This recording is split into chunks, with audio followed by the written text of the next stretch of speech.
Arrancamos con entonces los temas que entrarían en el segundo examen, ¿está bien? Vamos a ver hoy pruebas de independencia y prueba de bondad de ajuste. Bueno, ¿qué es esto de pruebas de independencia?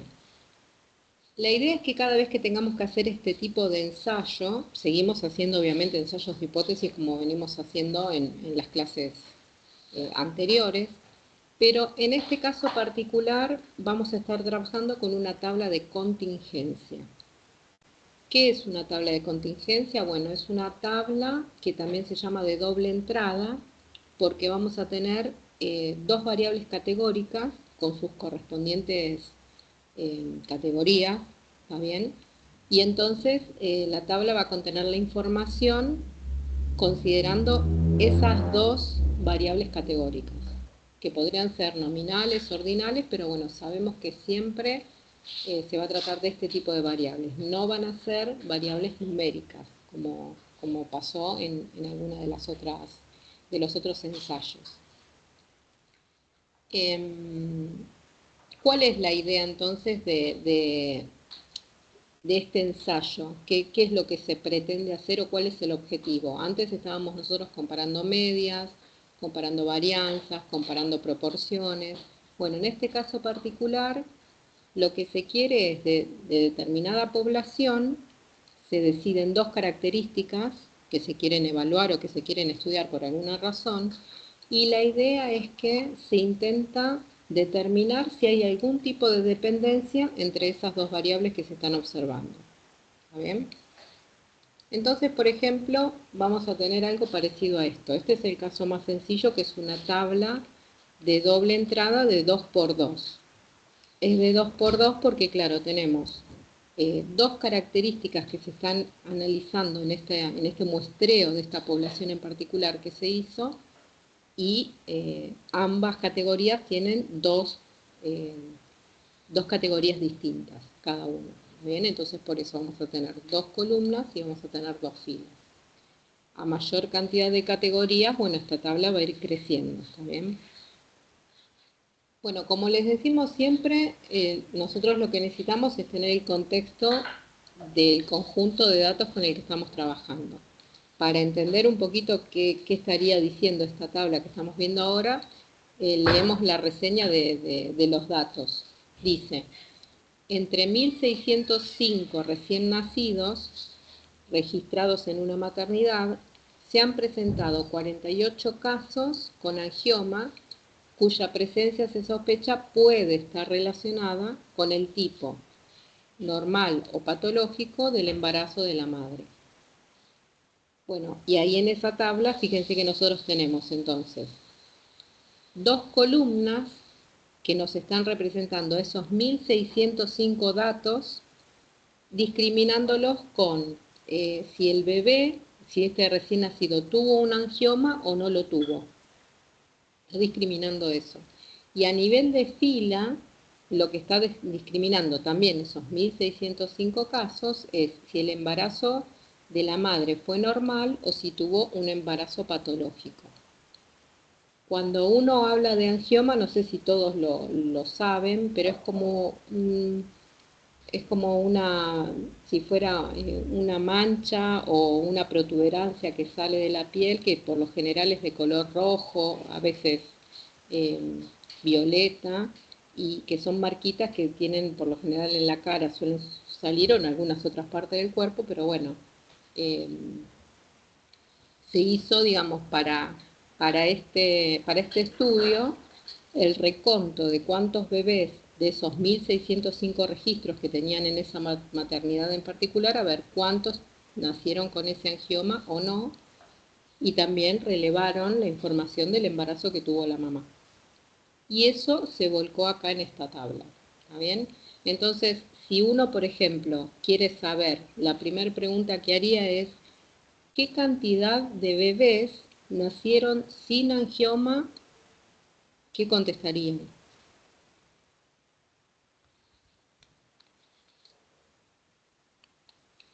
1507 puede ser. Claro, estaríamos sumando estas dos, ¿Está bien? Porque nosotros acá nos estamos refiriendo, mira, solo quiero saber de los bebés, la cantidad total de 1605, cuáles fueron los que no tuvieron ese angioma. Entonces nos referimos a la columna que dice sin angioma y sumamos estos dos valores. Si querríamos saber lo contrario, de los bebés, ¿qué cantidad fueron los que tuvieron angiomas? Y mirá, son 48. ¿Está bien? Del mismo modo, si yo quisiera saber, con respecto a los embarazos, ¿qué cantidad de embarazos fueron normales de estos 1605? ¿Qué tendría que hacer? ¿Cómo saco ese número? Sumo la fila.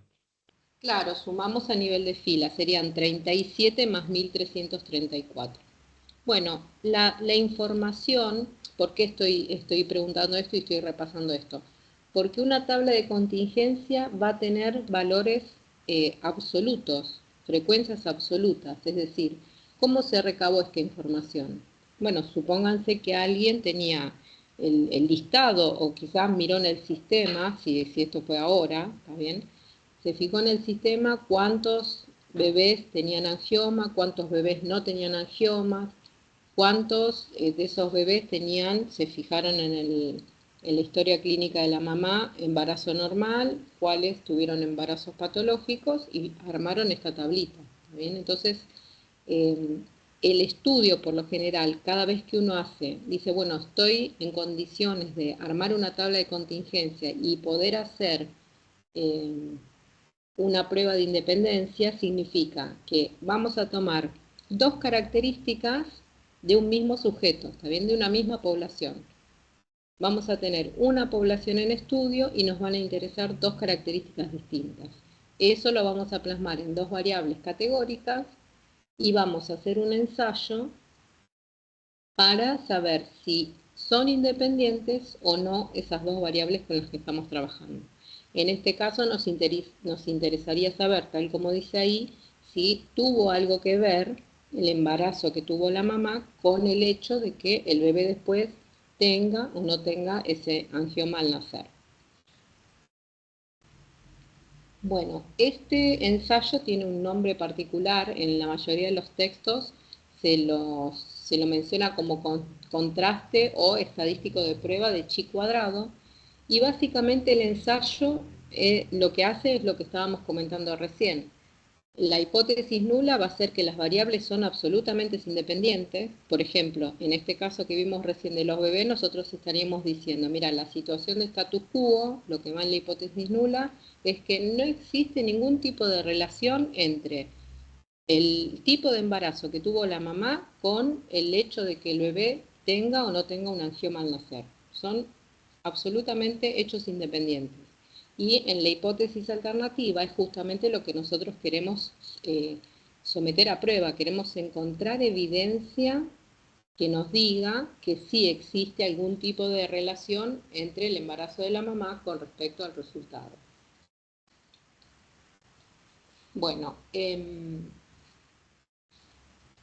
acá nosotros lo que estamos escribiendo, digamos, acá lo estamos escribiendo en palabras, lo que realmente hace el test, pero también es importante que tengamos en cuenta que cada vez que estamos haciendo un contraste de chi cuadrado, lo que estamos haciendo es justamente asumiendo independencia, lo acabamos de decir. Nosotros, la situación de status quo para nosotros es que no tiene ningún tipo de relación, se asume independencia.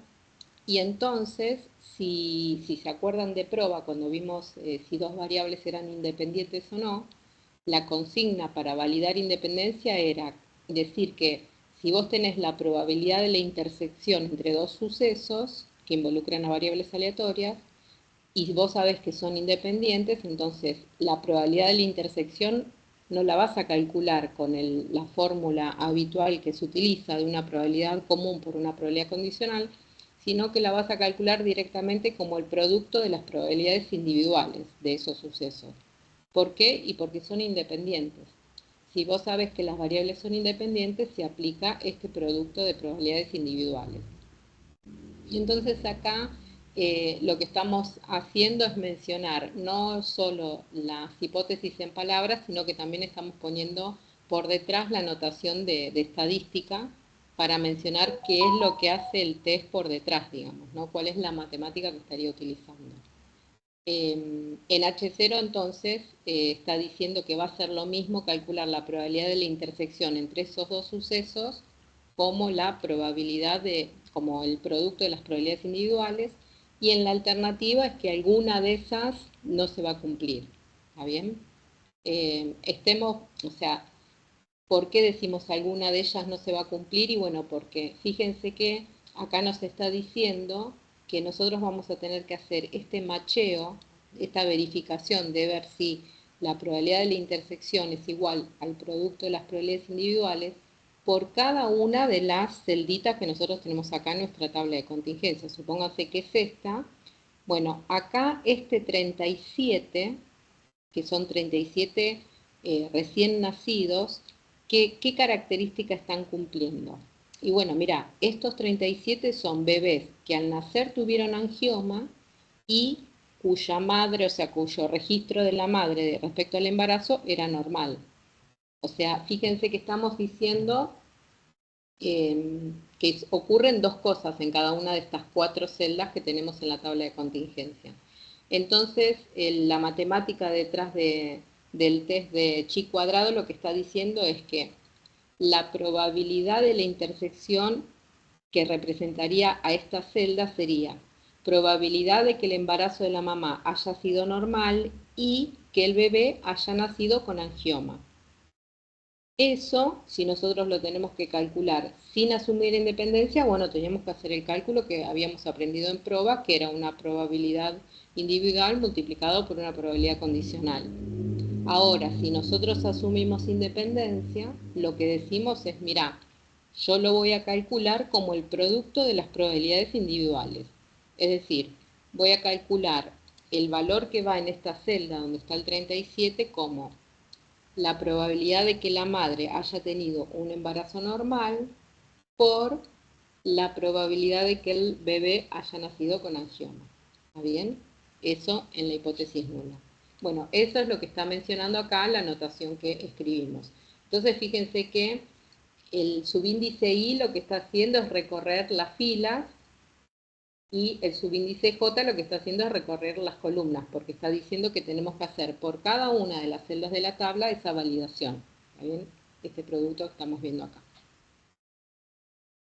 Bueno, si estamos frente a un contraste de hipótesis para ver si las variables categóricas son independientes, el estadístico de prueba que vamos a utilizar se llama D cuadrado y tiene esta característica, es decir, nosotros vamos a poder generar, calcular, si se quiere, este estadístico observado en la muestra para poder llegar a una conclusión, tal como hicimos en todos los ensayos que estuvimos viendo hasta ahora. Ahora, esta variable, digamos, tiene una distribución aproximadamente chi cuadrada con determinados grados de libertad. ¿Cómo se determinan los grados de libertad? Es sencillo. Siempre es igual que todas las chi cuadrados, que es n-1. Ahora, acá en este caso, como nosotros tenemos una tabla de contingencia, vamos a tener determinada cantidad de filas y determinada cantidad de columnas. Entonces los grados de libertad se calculan como cantidad de filas menos 1 por cantidad de columnas menos 1. ¿Está bien? En este caso particular, ¿cuántos grados de libertad tendría nuestra chi cuadrado si tendríamos que verificarlo para poder hacer calcular los grados de libertad para este caso de los bebés con el embarazo de la mamá? Uno solo, ¿está bien? Un grado de libertad porque como justo es una tabla de contingencia de 2 por 2, al restarle 1 a las filas y restarle 1 a la columna, me queda un solo grado de libertad para la variable chi cuadrado, ¿está bien? Bueno, eso entonces es a modo de ya saber cuáles son los grados de libertad que utilizaríamos. Después, con respecto a el cálculo, fíjense que parece como choclazo lo que se está haciendo, pero esto es muy sencillo, porque acá lo que está diciendo es para armar el D cuadrado observado, que es lo que nos va a interesar a nosotros, digamos, obtener ese numerito para poder tomar la decisión, tenemos que barrer todas las filas y tenemos que barrer todas las columnas. Por eso está la sumatoria doble. ¿Está bien? Y lo que se hace en cada una de las celdas es, a la frecuencia observada, fíjense que esto es frecuencia observada, sub I sub J es porque estamos moviéndonos en la tabla de contingencia, a nivel de fila y a nivel de columna. Ahora, el dato que estaríamos poniendo acá, por ejemplo, sería la primer celda, ¿qué frecuencia observada tiene? Y bueno, vamos a la tabla de contingencia y nos fijamos, la primera celda tenía el valor 37. Esa es la frecuencia absoluta. ¿Está bien? Bueno, le tenemos que restar la frecuencia esperada, elevarlo al cuadrado y después dividimos por la frecuencia esperada. Para cada celda tenemos que hacer esta cuenta. Y una vez que tenemos todo sumado, ya tendríamos el d cuadrado observado para poder tomar una decisión. Bueno, para que lo entendamos mejor, vamos a hacerlo con un ejercicio, así vemos bien las cuentitas que se van haciendo y me van preguntando. Bueno, en este caso, fíjense, dice, se clasificó en forma cruzada una muestra de 250 técnicos en telecomunicaciones, en base a su especialidad y a la zona de la comunidad en la que estaban trabajando. Y los resultados fueron los siguientes.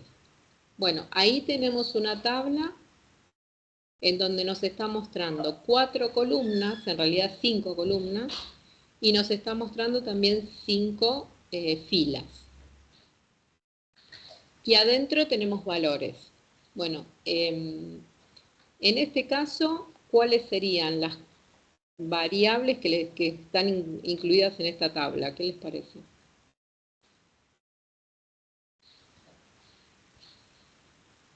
¿Especialidad del técnico? Bien, sí. ¿Que vendrían a ser cuáles? A, B, C, D. A, B, C, D, exacto. ¿Y qué más? Y después la zona de la comunidad en la que está trabajando el técnico. Perfecto. Zona de la comunidad que lo ubicaron a nivel de filas y la especialidad a nivel de columnas. Por ejemplo, si yo quiero saber qué representa este 14 que está acá, ¿qué diría? ¿14 qué? Técnicos de especialidad C. eh, la zona de la comunidad en la que están trabajando es en el este, creo que señalaste. Claro, o sea que, ¿cómo se pudo relevar esto? Bueno, se encuestó, se llamó, no sé, los llamaron a la oficina, miraron en el sistema, de alguna forma se recabó la información de 250 técnicos, que eso lo tenemos acá abajo, en el rincón este de acá, un total de 250 técnicos, y si se los encuestó, se les hizo 2 preguntas. Por un lado se le dijo, ¿cuál es tu especialidad? ¿Con qué te figuran el recibo sueldo? No sé. Y yo soy especialidad C, perfecto. ¿Y en qué zona estás trabajando? ¿A dónde te asignaron? Y en zona este. Listo, que pase el que sigue. Vos, disculpame, ¿cuál es la especialidad que tenés? D. ¿Y en qué zona estás trabajando? En norte. Perfecto. Fueron anotando así con los 250 técnicos y fíjense que estoy haciendo el repaso de cómo se hizo el muestreo para que nos quede en mente de que cada vez que hay una tabla de contingencia va a pasar esto de que a una misma persona, a una misma población, a un mismo individuo, le voy a analizar o voy a prestarle atención a 2 características del mismo. En este caso, esas 2 características de cada uno de los técnicos, que es nuestra población, le preguntamos en qué zona están trabajando y cuál es la especialidad que tienen. ¿Y para qué les parece? ¿Para qué se haría un ensayo de un contraste de chi cuadrado o un ensayo de independencia en este caso? ¿Qué estarían queriendo saber?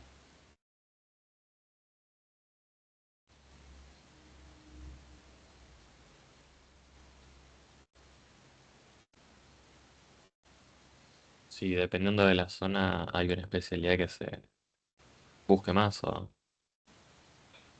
Depende. Claro, ahí es como que nos está faltando un poquito de contexto, ¿no? Del otro lado, porque no sabemos bien cómo viene la mano con esto de las especialidades y las zonas de trabajo, pero estamos buscando, tal como decís, una relación, a ver si existe algún tipo de relación de dependencia entre la zona en la que trabaje la especialidad o al revés. No sé, que por determinada especialidad te tengan que mandar a zona norte y no a zona oeste, por ejemplo. O si tenés que hacer algo en zona norte o oeste, buscan a una determinada especialidad. No sé, que haya una dependencia entre esas dos categorías.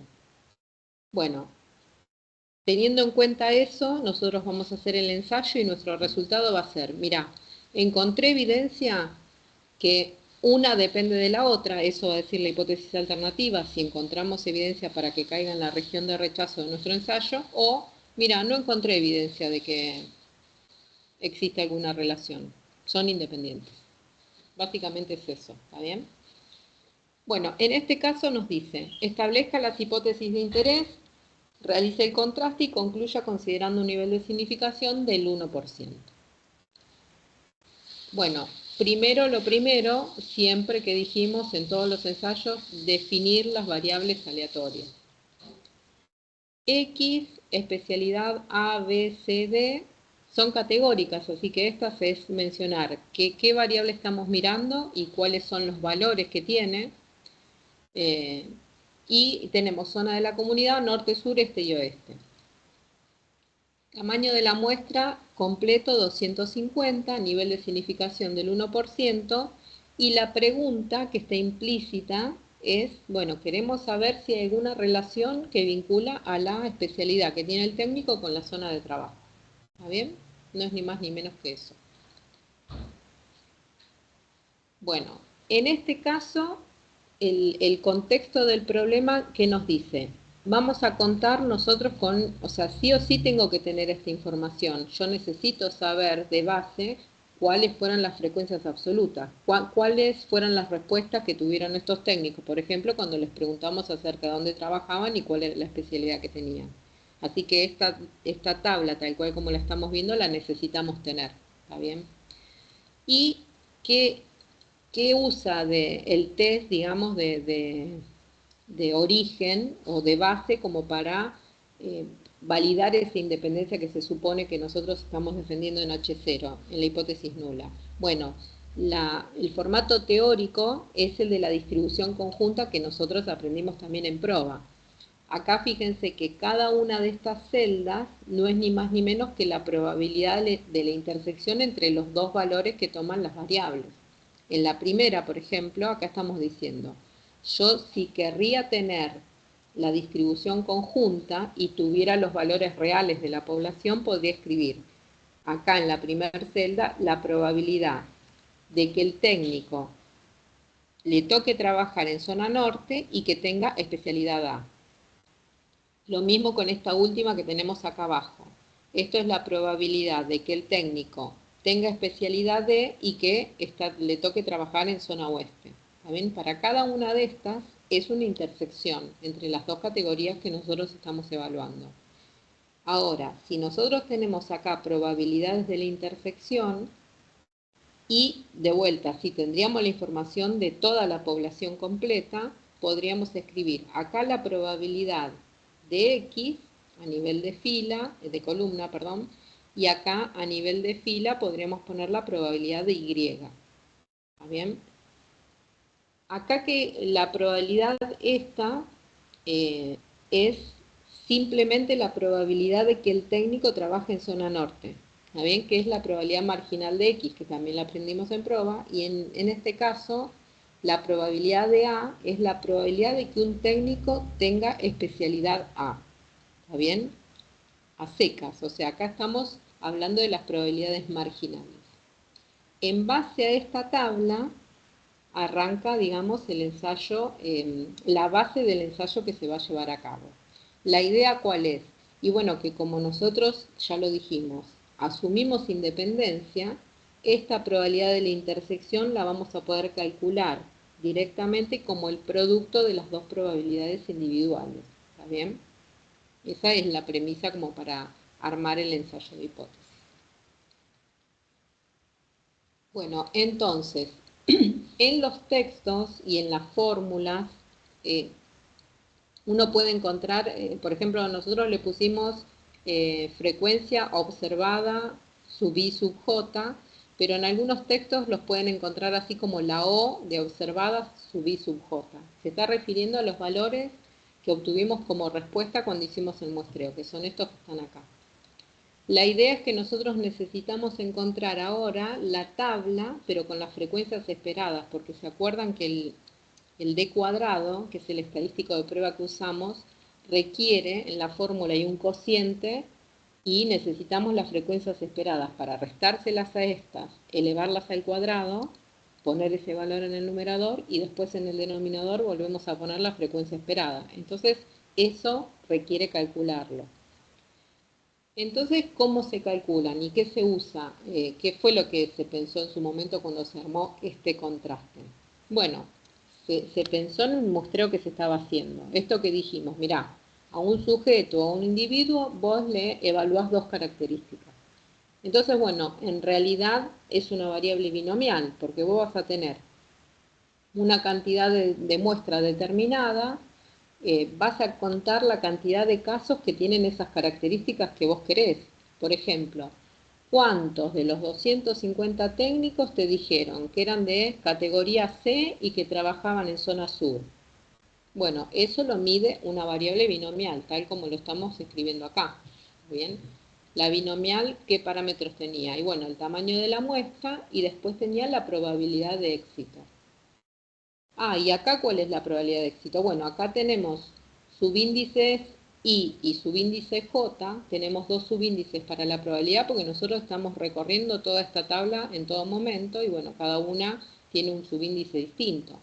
Pero básicamente la probabilidad que va a corresponder a cada una de las celdas es la respuesta que nos dijo.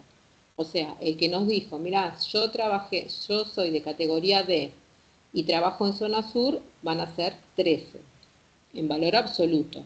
Ahora yo necesito calcular la probabilidad o la frecuencia esperada. Y nos vamos a basar en esta definición y en el cálculo que dijimos. Bueno, la media de la binomial era n por p. La frecuencia esperada nosotros lo podemos calcular como n justamente por esta probabilidad que estamos hablando corresponde a cada una de estas celdas. Ahora, lo que tendríamos que hacer es armar una tablita igual a esta, obviamente que los totales van a coincidir, pero lo que vamos a ir poniendo acá en estas celdas es justamente la frecuencia esperada para después hacer la cuenta de la resta y el cociente que necesitamos y listo, ya tendríamos armado el d cuadrado. ¿Qué es lo que hacemos para poder armarlo? Bueno, asumimos independencia como dijimos en H0. Ya arrancamos el ensayo pensando que son independientes. Entonces vamos a usar esta propiedad. Si son independientes, eso significa que esta probabilidad de que yo quiero calcular, lo puedo calcular con las probabilidades individuales.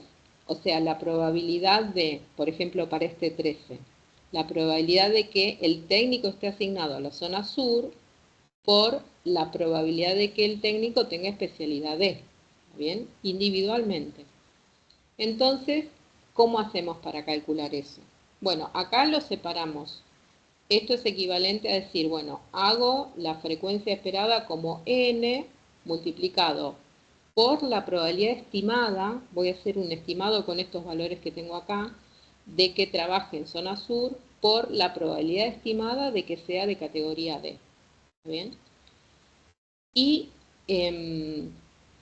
esto lo voy a hacer inicialmente, acá estamos poniendo los subíndices I sub J porque estamos recorriendo la tabla. Si yo querría centrarme en la primer celda, bueno, la I valdría 1 porque es categoría norte y la J valdría 1 porque estoy hablando de que es de especialidad A. ¿Está bien? Entonces, bueno, la frecuencia esperada que yo estoy calculando acá a modo de ejemplo sería la de la primera celda. Por eso le ponemos 1, 1 para cada uno de los subíndices. ¿Qué es lo que debería hacer? Bueno, Por el formato teórico que dijimos antes, nosotros lo que tendríamos que hacer es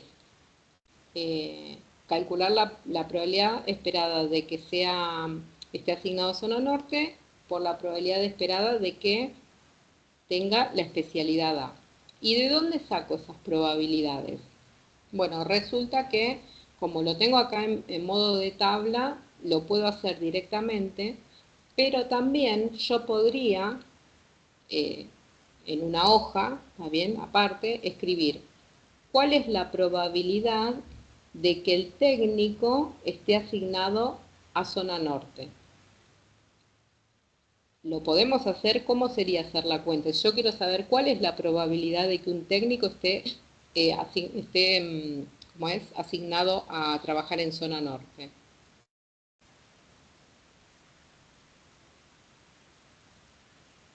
Cantidad de técnicos de zona norte sobre la cantidad total.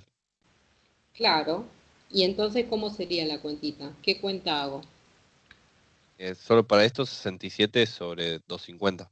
Es el total. 67 sobre 250. Entonces me lo podría armar, ¿está bien? En algún costado y lo voy anotando acá, lo voy anotando acá, o lo puedo hacer de esta forma. Eso es a gusto de ustedes. Pero es importante esto de que volvamos un poquito para atrás, por un momento volvamos a prueba para recordar esto, cómo era una probabilidad de ocurrencia de un suceso, y eso es lo que estamos haciendo para poder armar nuestra tablita. En este caso, fíjense que como el N es el mismo para todos, porque son 250 técnicos con los que estamos trabajando, lo podemos escribir de esta forma. Bueno, mira, yo tengo 67 que corresponden a zona norte, y después tengo 40 que son de la especialidad A. Voy a dividir, obvio, para cada probabilidad de ocurrencia por 250, pero también tengo que multiplicar por 250 porque esa es la forma de calcular la frecuencia esperada por fórmula, ¿está bien? Entonces, bueno, se me va a terminar simplificando y me va a quedar de esta forma. Para cada una de las celdas, entonces, fíjense que lo que voy a estar haciendo es multiplicar los valores extremos que tengo. Por ejemplo, yo estoy parado en la primera celda, tengo 40 de la especialidad A y tengo 67 que están asignados a zona norte, los voy a multiplicar y los voy a dividir por 250. Y eso me da 10,72. ¿Está bien? O sea que lo que hice básicamente para completar la primera celda fue multiplicar los totales correspondientes a la celda que yo quiero calcular y lo divido por el total de técnicos que tengo, que es 250. Y eso lo coloco acá. ¿Está bien? Para la celda que sigue, esta que está acá, ¿qué les parece tendría que hacer para completar la de B? A ver si se entendió. Y de paso tomo un poquito de agua. 65 por 67 dividido 50. Exactamente, me fijo, como yo quiero calcular este que está acá, que es el B, la celda B, voy a estar con este 18 y sus totales son 65 y 67, multiplico y divido por 250 y eso me da 17,42. Para el que le sigue, para el C, ¿qué tendría que hacer? 64 por 67. Lo mismo, hasta que siga con la primer fila siempre va a ser lo que estoy variando, digamos, fíjense, es solamente la parte de columnas. La fila sigue siendo siempre multiplicar por 67 y obviamente divido por 250 y me queda 17,15. Bueno, así voy a hacer con todos. El último es 81 multiplicado por 67 dividido 250 y bueno, para el resto completo todos de la misma forma, ¿está bien? De vuelta, pueden hacer las probabilidades individuales y dividir, multiplicarlas, las dos, y si no pueden hacer esto que sale así como más rápido me parece, pero bueno. La idea cuál es que tengamos esta información, las frecuencias observadas y las frecuencias esperadas bajo, ¿cómo es? Bajo independencia. Bueno, ¿cuáles son las hipótesis? Una vez que yo tengo las dos tablitas ya quiero empezar a armar el ensayo de hipótesis. Bueno, en la hipótesis nula dijimos las variables son independientes. Y en la alternativa, bueno, no son independientes. Escribo cuál es la base, digamos, que se utiliza para el contraste, que es asumir que bajo independencia la probabilidad de la intersección va a ser igual al producto de las probabilidades individuales. Y después en la alternativa es que no se cumple alguna de todas estas igualdades que planteamos acá. ¿Está bien? Bueno, el estadístico de prueba es el que ya vimos. Fíjense que yo acá lo que hice fue adaptarlo a nuestro ejercicio. ¿Qué varió o qué le incorporé? Solo lo único que pude hacer fue darle número final a la sumatoria. En este caso nosotros tenemos dos variables categóricas con 4 categorías cada una, así que tanto el subíndice I como el J va a ir hasta 4. Esto queda exactamente igual, ¿está bien? Que es la cuenta que nosotros tenemos que llevar a cabo, pero ya sabemos que tenemos los grados de libertad para el H cuadrado. ¿Por qué? Nosotros sabemos que los grados de libertad dependen de la cantidad de categorías que tengan nuestras variables aleatorias. Bueno, como justo las dos tienen 4 categorías, va a terminar quedando un H cuadrado de 9. ¿Está bien? Porque vamos a multiplicar 3 por 3. Bueno, y algo para incluir, cada vez que nosotros armamos la tabla de frecuencias esperadas, nos tenemos que asegurar de que al menos el 80% de esos valores tengan una frecuencia esperada mayor o igual a 5. Si no llega a existir, o sea, si no se está cumpliendo esta premisa, es como que no tendría sentido hacer un contraste de hipótesis con estas variables. Es decir, se puede hacer. Si uno lo quiere hacer, lo hace igual, ¿está bien? Pero ¿cuál es el problema? Y no puede ser concluyente. Es lo mismo que estuvimos viendo en contrastes, en ensayos de hipótesis, de comparación de medias, comparación de varianzas. Hay determinados supuestos que se tienen que cumplir porque garantizan que se puede aplicar ese tipo de comparación o ese tipo de ensayo. Bueno, acá, en este caso, si uno quiere hacer un contraste de independencia para saber si las variables están relacionadas o no, previo a eso, una vez que calcula las frecuencias esperadas, tiene que validar que por lo menos el 80% de las celdas que tiene su tabla de contingencia cumpla con esto de que la frecuencia esperada sea mayor o igual a 5. Si no se cumple, uno dice, bueno, no se cumple la suposición de que el 80% de las celdas debe tener una frecuencia esperada mayor o igual a 5 y por lo tanto no se va a llevar a cabo el contraste. ¿Está bien? Porque no se va a poder concluir. Así que, bueno, eso a tenerlo en cuenta. ¿Hasta acá alguna pregunta?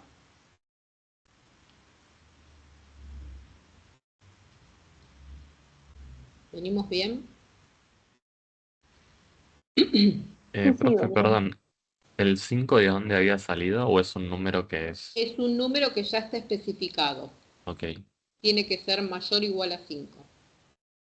Es una suposición necesaria para que se lleve a cabo el contraste. Si no se cumple, que el 80%, al menos del 80% de estas celdas cumplan con eso, no se hace el ensayo. Bueno, y ahora vamos a chequearlo. Nosotros lo que tenemos que ver es la tabla de frecuencias esperadas. Todas estas celdas deberían ser valores mayores a 5. Fíjense, no tenemos problema porque el 100% de nuestras celdas tienen valores mayores a 5. ¿Qué hubiera pasado, por ejemplo, si este 9 hubiera sido un 4? Y bueno, esta celda, si es un 4, no cumple con que sea mayor o igual a 5. ¿Qué hago? ¿Hago el contraste o no lo hago? ¿Sigo adelante con el ensayo o no? sí, porque siguen representando más del 80%.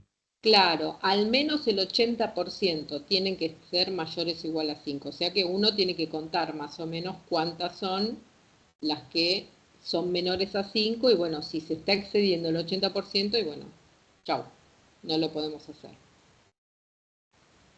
Si no llega a cubrir, al revés, si no llega a cubrir el 80% mayores a 5, no se hace el ensayo. Bueno, acá ya tenemos entonces las dos tablitas que necesitamos para hacer nuestro cuenterío.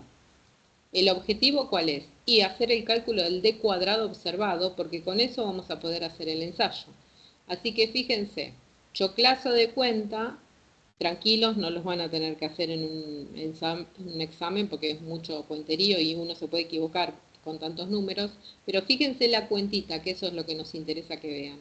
Estamos haciendo la cuenta que corresponde al d cuadrado observado, que había dicho. Mirá, a la frecuencia observada, me vengo a la celda número 1, ¿no? A la frecuencia observada, que es 20, le resto la frecuencia esperada de esa misma celda, que es 10,7, lo elevo al cuadrado, eso va en el numerador, y en el denominador divido por esa frecuencia esperada que utilicé recién. Me paso a la celda de al lado. 18, que es la frecuencia observada, le resto 17,4, lo elevo al cuadrado en el numerador y divido por 17,4 de vuelta en el denominador. Bueno, así estoy haciendo para cada uno. Fíjense que en este caso hice las 4 primeras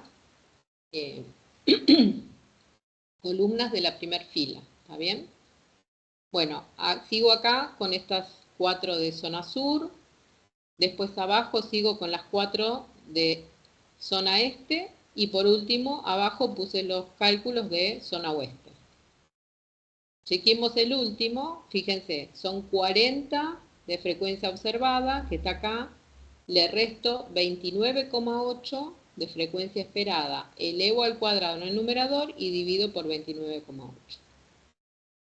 Bueno, toda esta cuentita me tiene que dar el d cuadrado observado, que es el valor que vamos a utilizar para poder decidir a ver si son independientes o no estas dos categorías con las que estamos trabajando. Bueno, acá puse en limpio lo que tenemos y armé la tablita para que nos quede completo todo lo que hicimos. Esto viene como dato en el enunciado. Esta fue la tablita que nosotros armamos de frecuencias esperadas, asumiendo que son independientes, ¿está bien? Y acá nos terminó quedando todos los resultados, o sea, yo hice las cuentitas individuales de cada una de los resultados de las cuentitas que detallé recién en la diapositiva anterior y ya me traje los resultados acá para que lo veamos todos juntos. Y bueno, como yo acá tengo cada una de las cuentitas del cociente este, que eran la resta de las dos frecuencias elevadas al cuadrado dividido la frecuencia esperada, bueno, si yo sumo todo esto ya tengo el d cuadrado observado, ¿está bien? Lo puedo sumar a nivel columna, lo puedo sumar a nivel fila, pero me da 27,27. Ese es el d cuadrado observado que nosotros necesitábamos calcular para poder tomar la decisión. Bueno, entonces, les muestro cómo Infostat, por suerte, hace esto por nosotros. Yo, por ejemplo, lo que hice fue cargar esta tablita en Infostat con estos datos, apreté dos botoncitos y me dio la frecuencia absoluta y me dio ya calculadas las frecuencias esperadas bajo independencia. ¿Está bien? Fíjense que acá, por ejemplo, se ve distinto porque ¿qué pasó? Infostat lo que hace es ordenar por orden alfabético, ¿ven? Esta categoría. Puso primero el este, norte, oeste y sur. Yo lo tengo desordenado. Entonces, la del este yo lo tengo acá, ¿ves? 5,6, 9,1, 9 y 11,3. Infostat, ¿qué le puso al este? 5,6, 9,1, 8,96 y 11,34. Acá, fíjense que a mí me da 9 por un tema de redondeo. Si yo hubiera dejado dos decimales, seguramente acá estaría poniendo el 8,96 y también le estaría poniendo el 4 a este 11,3, ¿está bien? Pero después fíjense que los resultados son exactamente iguales a los que calculamos nosotros haciendo las cuentitas manualmente. Nosotros, ¿qué es lo que vamos a tener que tener presente? Y bueno, que si ya tengo estas dos tablitas, ya tengo que estar en condiciones de poder hacer el cálculo del d cuadrado observado, por ejemplo, ¿está bien? O de completarlo o lo que sea. Pero bueno, quería que vieran, bueno, esto es lo que tenemos en el enunciado, Y esto es lo que tuvimos que calcular nosotros haciendo toda la cuenta de las probabilidades individuales, hacer el producto de las probabilidades individuales y armar toda la tabla de frecuencias esperadas, y Infostat lo hace enseguida. ¿Está bien? Así que bueno, nada. ¿Qué nos llevamos de esto como para considerar de importante? Que hay una diferencia entre la tabla de frecuencias absolutas, porque esas son las mediciones que se hicieron de las dos categorías que estamos analizando. ¿Está bien? Ese fue el muestreo. Se contó cantidad de individuos que tienen estas dos características y se volcó en esta tabla. Estas son las frecuencias que se asumen bajo el hecho de que se consideran las dos variables independientes. Así que bajo independencia, la frecuencia esperada son estos números que tenemos en esta segunda tablita. ¿Está bien? Bueno, y ahora nos toca terminar el ensayo. La chi cuadrado, nosotros ya la conocemos, tiene una formita de este estilo. Es de 3×3, porque dijimos que como teníamos 4 categorías en cada variable, le restábamos 1, así que nos queda una chi cuadrado de 9 grados de libertad. El enunciado decía que era el 1% de nivel de significación. Y en este caso, fíjense que no estamos haciendo un ensayo bilateral, ¿está bien? Ni tampoco estamos haciendo un ensayo unilateral a izquierda.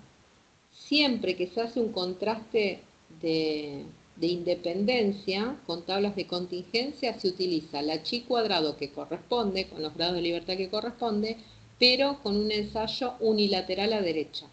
¿Está bien?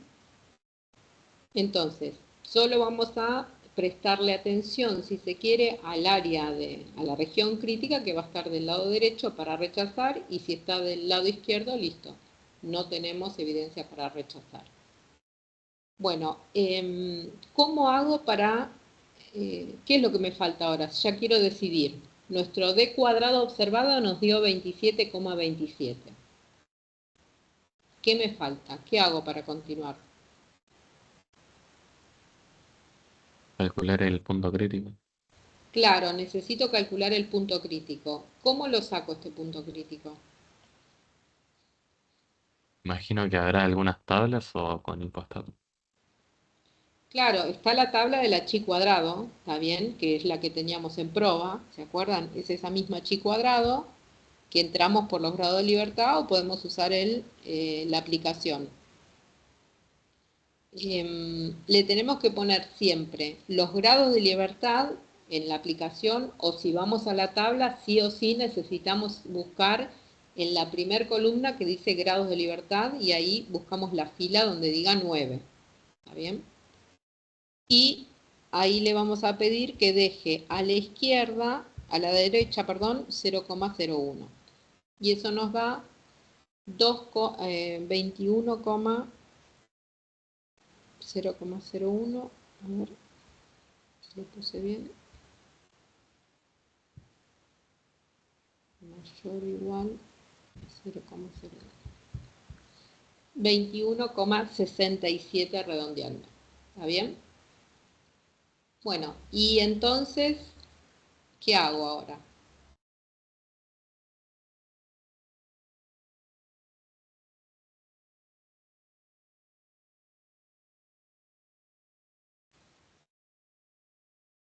Ubico ahí ¿Puedes seguir?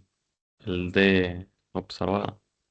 El d cuadrado observado, ¿a dónde me cayó? Me fijo eso, si está a la izquierda o a la derecha del chi cuadrado crítico que yo acabo de escribir recién. Bueno, y acá una aclaración. Como esto lo había comentado antes, como este contraste de hipótesis siempre se hace con una región crítica del lado derecho, esto ocurre, digamos, porque uno sabe que el d cuadrado, si nos va a dar valores grandes el d cuadrado, y vamos a rechazar siempre, porque esta variable, digamos, supónganse que acá estamos en 0, va a tener valores positivos siempre, y obviamente a mayor, cuanto más me vaya para la derecha, digamos, va creciendo el valor del eje horizontal. Entonces, cuanto más grande sea el valor de D cuadrado, el observado, obviamente que yo voy a terminar rechazando H0. Ahora, si es más chiquito, y bueno, voy a jugar con eso de que va a estar en el área de la gráfica en donde la variable chi cuadrado tiene el grueso de valores altos acumulados, y bueno, ahí es donde no voy a rechazar H0. Pero bueno, ya como dato, saber que un D cuadrado me dio grande, y bueno, es altamente probable de que yo esté rechazando H0. ¿Está bien?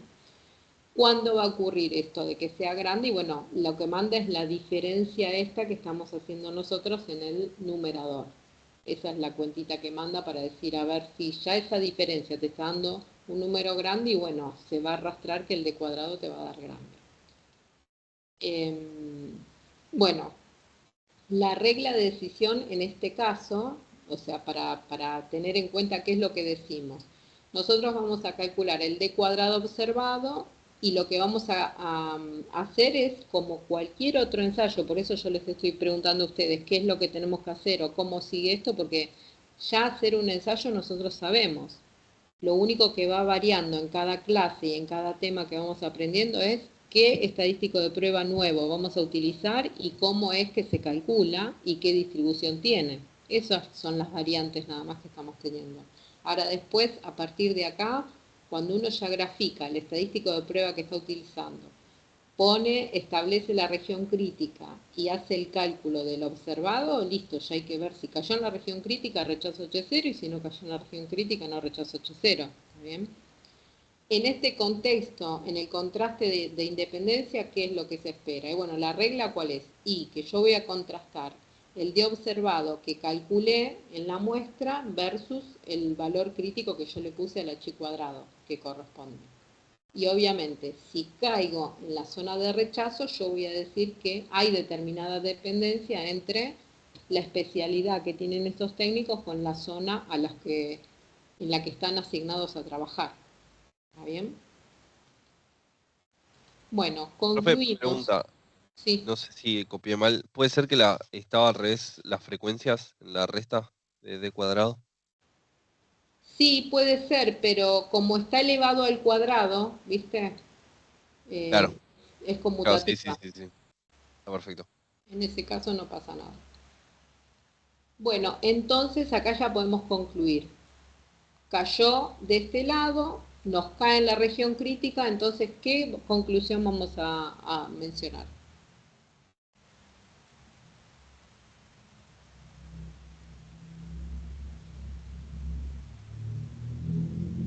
Que son independientes.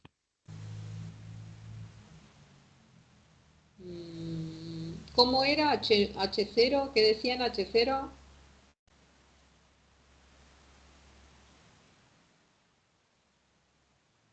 El contraste de hipótesis y las frecuencias esperadas las calculamos en base a qué consigna. La situación de status quo, ¿cuál es? Que son independientes. Claro, nosotros arrancamos el ensayo diciendo son independientes. Vamos a hacer el ensayo a ver si encontramos evidencia que nos diga que no lo son. H0, X e Y son independientes, H1 son las variables X e Y no son independientes. ¿Está bien? ¿Acá dónde caímos? ¿En la zona de rechazo o en la zona de no rechazo?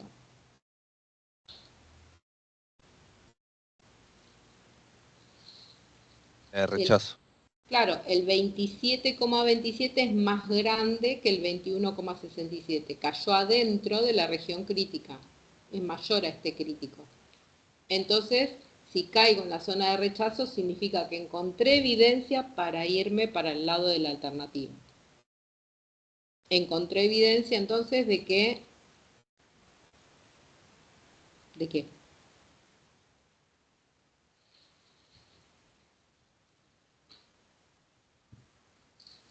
De que no son independientes. De que no son independientes. ¿Está bien? Así que hay evidencia suficiente para rechazar H0, por lo tanto, encontramos el hecho de que pudimos encontrar evidencia de que estas variables evidentemente dependen una de la otra. No sabemos si la zona de trabajo depende de la especialidad o la especialidad de la zona de trabajo, pero hay una dependencia. ¿Está bien?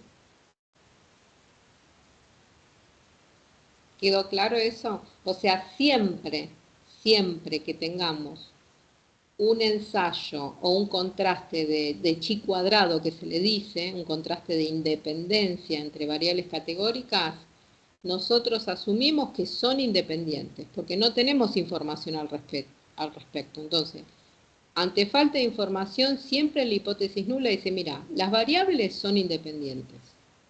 Vamos a hacer el ensayo de contraste de independencia para ver si encontramos evidencia que diga lo contrario.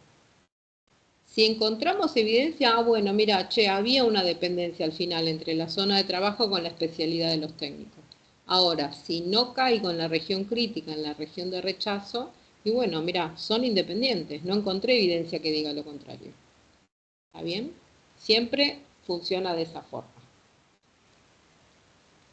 ¿Alguna pregunta? ¿Quedó claro eso?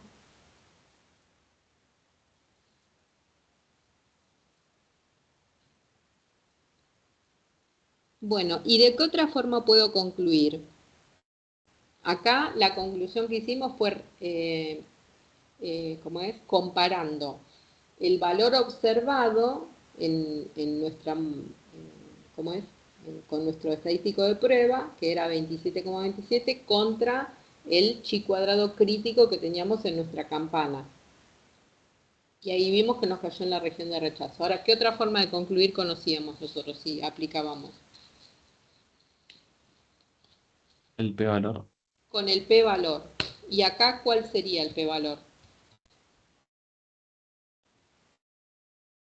¿Lo puedo graficar? ¿Cómo lo graficaría? Pintando las áreas bajo la curva. Sí, y eso lo determina ¿quién? Lo determina este valor, ¿no? El 27,27. Me paro acá, que es el 27,27, ¿y para dónde voy a sombrear? ¿Para la izquierda o para la derecha? Siempre a la derecha, este ensayo. En este ensayo siempre para la derecha porque el nivel de significación está para allá, para la derecha. Nosotros con el p-valor lo seguimos a donde vaya. Si va para allá, nosotros con el p-valor también vamos para allá. Así que sería toda ese área. ¿Qué les parece todo este área? Que mi gráfico está tan lindo, tan bien hecho. ¿Es más chiquita o es más grande que el nivel de significación? Más Es más chica. chica. Es más chica. Entonces, si el p-valor es más chico que el nivel de significación, ¿qué voy a concluir?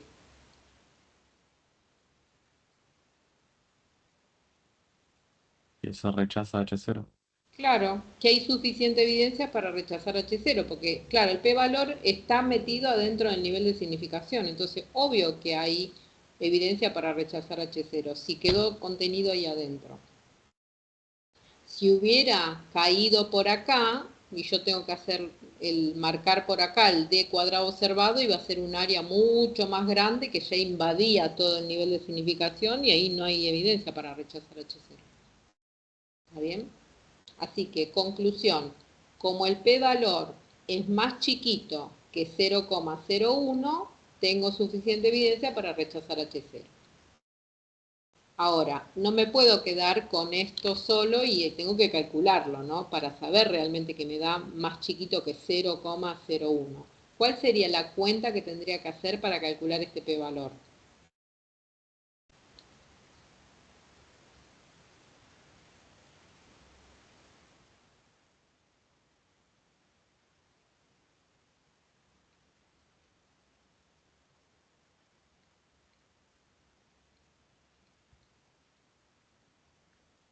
Creo que tenías que hacer uno menos la probabilidad de que el... No, uno menos puedo hacer si yo primero escribo la probabilidad que quiero calcular. Yo quiero Ok. quiero escribir qué probabilidad tengo que calcular para el p-valor. Después veo si hago uno menos o si lo necesito o no lo necesito. Si yo quiero escribir p-valor,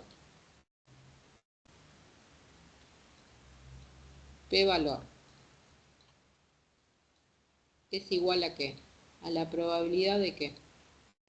De que chi cuadrado con 9 grados de libertad sea mayor al d cuadrado observado. Chi cuadrado de 9 sea mayor a 27. Ya que estoy, le pongo 27.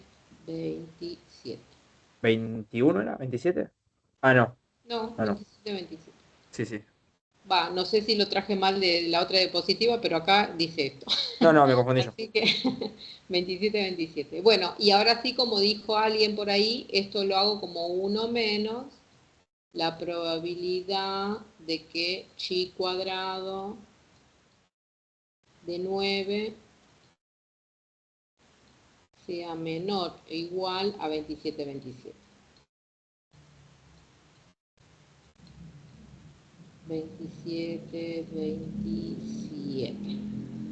Ahí está. Bueno, si lo hago con la aplicación, puedo hacer directamente esta cuenta porque la aplicación me permite con el convito ponerle el mayor o el menor igual. Nosotros en proba siempre teníamos que hacer esto, tal como lo dijo recién el compañero, el 1 menos probabilidad por menor, porque claro, usábamos la tabla. Si uno usa la tabla, sí o sí tiene que hacer el 1 menos, porque la tabla me muestra este resultado. Todas las tablas muestran el concepto de función de distribución acumulada, que es todo lo que acumula la variable a la izquierda de un valor. Entonces, por ejemplo, si el 27 es este valor que marcamos nosotros acá, la tabla me va a dar como resultado todo este área grande, nos va a dar un número gigante, ¿está bien? Y nosotros, si pensamos que nos está dando esto, contestamos mal el p-valor. Así que por eso hacíamos el 1 menos y le poníamos menor o igual. Bueno, repasito de cómo se calcula el p-valor. ¿Hasta acá alguna pregunta? Y obviamente que tiene que ser consistente, ¿no? La respuesta que nos dio el p-valor tiene que coincidir con la comparación que hicimos entre el d cuadrado observado y el chi cuadrado crítico, ¿no? Si rechacé con uno, con el otro también tengo que rechazar, tiene que ser consistente. Bueno, acá yo lo calculé, probabilidad de que chi cuadrado con 9 grados de libertad sea mayor a 27,27 es igual a 0,00126, que redondeándolo nos termina quedando 0,003. Bueno, y con el Infostat, digamos, poniendo los valores tal como les mostré hoy, y que el Infostat nos mostraba las dos tablas, la de frecuencias observadas y la de frecuencias esperadas. Fíjense que cuando le decimos que haga un ensayo de contraste de hipótesis con esas dos variables categóricas, me dice cuál es el d cuadrado observado, que coincide con el cálculo que hicimos nosotros a mano, 27,27, que los grados de libertad son 9, porque tiene las 4 categorías de la especialidad y de la zona de trabajo, y calcula el p-valor y nos dice, ¿ven? El mismo número que nos dio a nosotros.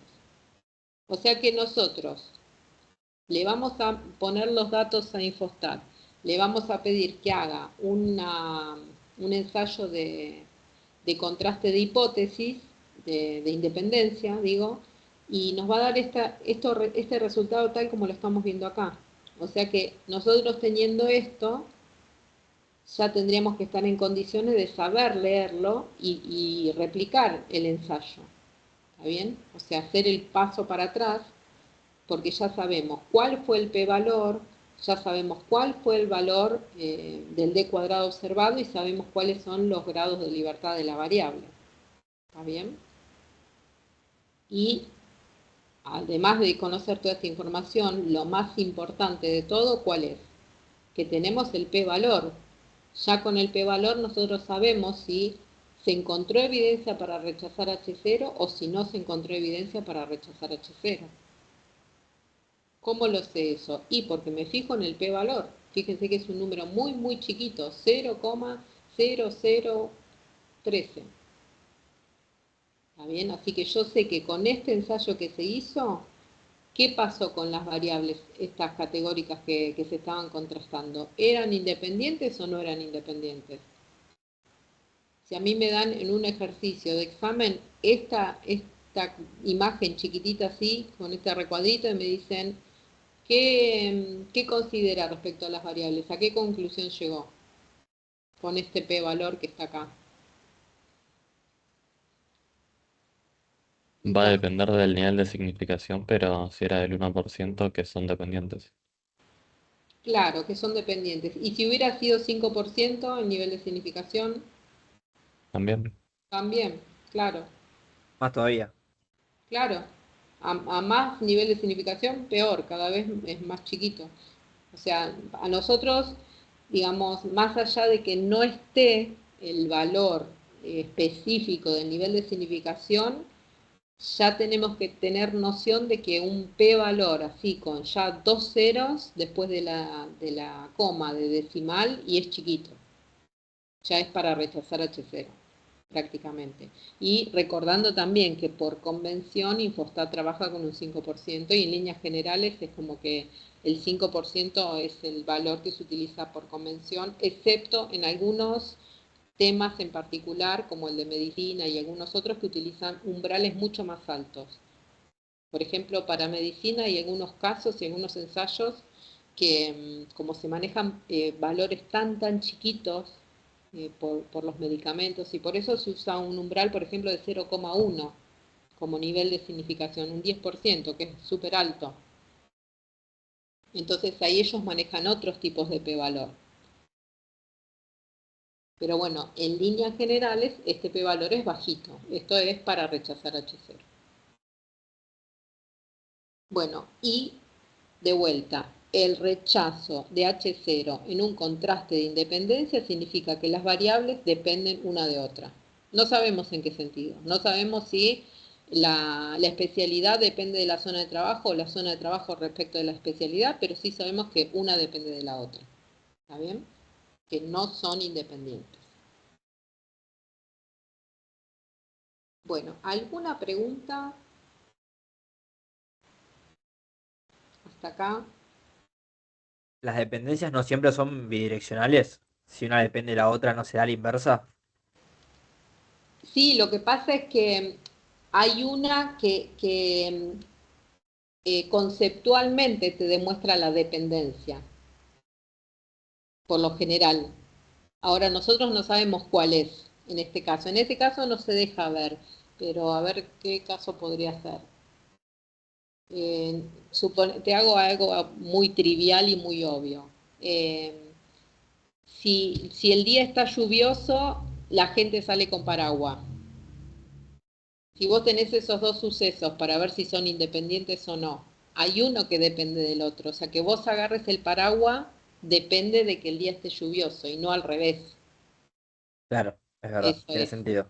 Claro, una cosa así. En algunos enunciados ya es cantado que vos sabés que va a dar que son dependientes y cuál va a ser la dependencia, cuál es la variable que está dependiendo de la otra. Pero en este no, la verdad que no sabemos si la especialidad o la zona de trabajo, porque no estamos en el contexto, no sabemos qué pasa en telecomunicaciones o en particular con estos técnicos. Pero sí llegamos a la conclusión de que hay una dependencia.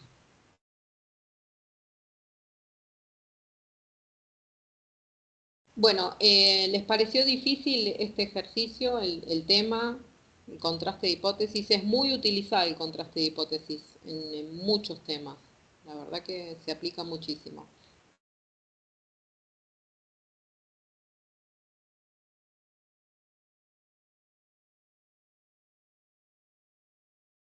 No, se entendió bien. No Buenísimo. sé si difícil, pero muchas cuentas hay que hacer si hay que hacer la Tiene gana. mucho cuenterío, claro, pero igual tranquilos con eso, porque la idea, nosotros siempre tratamos, por ejemplo, después lo van a ver en la práctica cuando estén haciendo ejercicios con Tomás, pero así como, por ejemplo, hemos hecho en algún otro ejercicio, van a tener la salida de Infostat o van a tener la tabla para completar algunas celdas, solo para ver que saben qué es lo que contiene esa celda. No sé, la frecuencia esperada, que haya 2 huecos. pero va a estar armada la tabla, ¿está bien? O sea que no van a tener que hacer mucho. Bueno, avanzamos, nos queda un tema más para hoy. Les comparto